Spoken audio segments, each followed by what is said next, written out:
Sixth question. How would people on Earth watch the astronaut?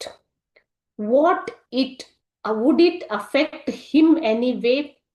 ಈಗ ಭೂಮಿ ಮೇಲೆ ಇರುವ ನಿಮ್ಮಂಥವರು ಆಸ್ಟ್ರೋನಾಟ್ ಅಂದ್ರೆ ಅಂತರಿಕ್ಷ ಯಾತ್ರಿ ಅಥವಾ ಗಗನ ಯಾತ್ರಿಗಳನ್ನ ಹೇಗೆ ನೋಡಬಹುದು?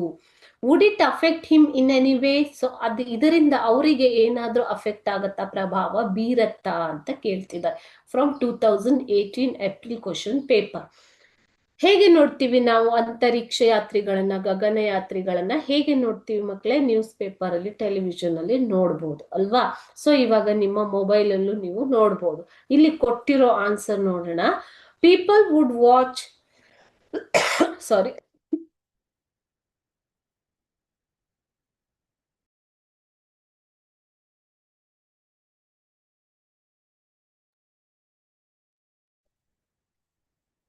How would people on earth watch the astronaut? ಗಗನಯಾತ್ರಿಗಳನ್ನ ಹೇಗೆ ನೋಡ್ತೀವಿ ನಾವು ಜನರು ಅಂತ ಕೇಳಿದ್ದಾರೆ. Okay, would it affect him in any way? ಅವನಿಗೆ ಅಥವಾ ಅವರಿಗೆ ಇದರಿಂದ ಏನಾದ್ರೂ ಎಫೆಕ್ಟ್ ಆಗುತ್ತಾ ಅಂತ 2018 ಏಪ್ರಿಲ್ ಅಲ್ಲಿ ಕೇಳಿರೋದು.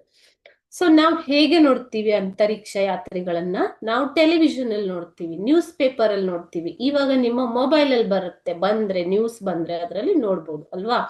ಸೊ ಈ ರೀತಿ ಆನ್ಸರ್ ಏನಿದೆ ನೋಡೋಣ ಇಲ್ಲಿ.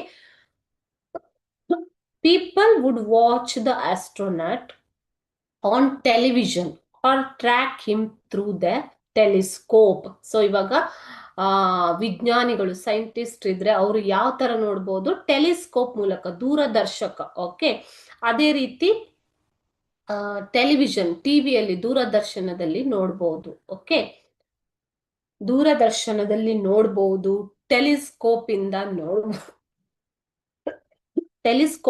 ನೋಡ್ಬೋದು, ಸಾರಿ, ದೂರದರ್ಶನದಿಂದ ನೋಡ್ಬೋದು, ಅದೇ ರೀತಿ ಟೆಲಿಸ್ಕೋಪ್ ಮೂಲಕವೂ ಕೂಡ ನೋಡ್ಬೋದು. But astronaut would not care about any of this. So ಅವರಿಗೆ ಇದರಿಂದ ಏನು ಪ್ರಯೋಜನ ಅಂದ್ರೆ ಗೊತ್ತಾಗೋದಿಲ್ಲ ಅವರಿಗೆ. Okay, so they don't care of any of this.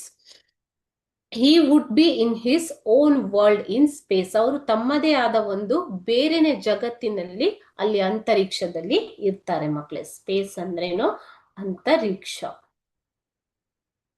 ನಾವು ನೋಡೋದ್ರಿಂದ ಅಥವಾ ವಿಜ್ಞಾನಿಗಳು ನೋಡೋದ್ರಿಂದ, ಟ್ರ್ಯಾಕ್ ಮಾಡೋದ್ರಿಂದ ಅವರಿಗೆ ಯಾವುದೇ ರೀತಿಯ ಪ್ರಭಾವ ಆಗೋದಿಲ್ಲ, ಎಫೆಕ್ಟ್ ಕೂಡ ಆಗೋದಿಲ್ಲ.